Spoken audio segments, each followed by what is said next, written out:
Hello everyone, কেমন আছো সবাই? নিশ্চয়ই খুব ভালো আছো, আমিও খুব ভালো আছি। এখন চলে এসেছি ছাদে। ছাদে আমার অনেক গাছ আছে, কিন্তু সব বেহাল অবস্থা বৃষ্টিতে, এখন পরিষ্কার করারও সময় পাচ্ছি না। একটা কথা শেয়ার করার জন্য ভিডিও বানাচ্ছি এই সময়। অনেক দিন পর মিনি ভ্লগ বানাচ্ছি।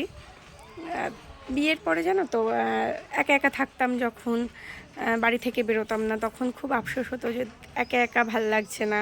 হাজব্যান্ডকে বলতাম, তুমি তো সারাদিন বাইরে থাকো কাজে, আমার আর সময় কাটতে চায় না, ভালো লাগে না। তো আমার মা, আমি যখন প্রেগনেন্ট হই তখন আমার মা বলেছিল যে আজকে যে এটা নিয়ে আফসোস করছিস, তখন মনে হবে যে 24 ঘন্টার থেকে যদি ঘন্টাটা 30 ঘন্টা হতো হয়তো ভালো হতো, সময় কোথা থেকে বেরিয়ে যাবে বুঝবি না। আর যে আসছে সে দেখবি সবসময় তোর ছায়াসঙ্গী হবে, প্রত্যেকটা কাজে তোর পেছন পেছন যাবে। তো কথাটা একদম সত্যি। তো একজনকে দেখাচ্ছি, দেখো। মামা, ও মাম, কি করছো তুমি? কি করছো মামাম তুমি?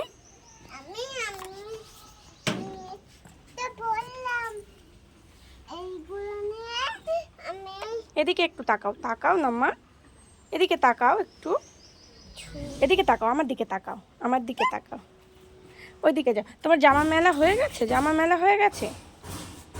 তাকাও আমার দিকে, আমার দিকে তাকাও।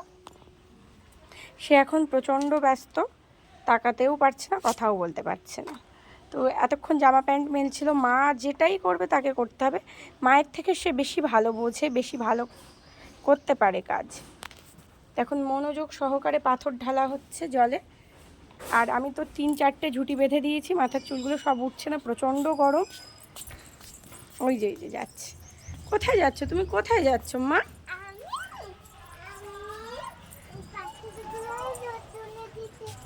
রৌদ্রে দিতে যাচ্ছ? দেওয়া হয়ে গেছে? ঠিক আছে, তুমি এবার চলে যাও, নিচে চলে যাও। থাকবে আমার সাথে? খুব রোদ মা, থেকো না। ঠিক আছে তাহলে থাকো।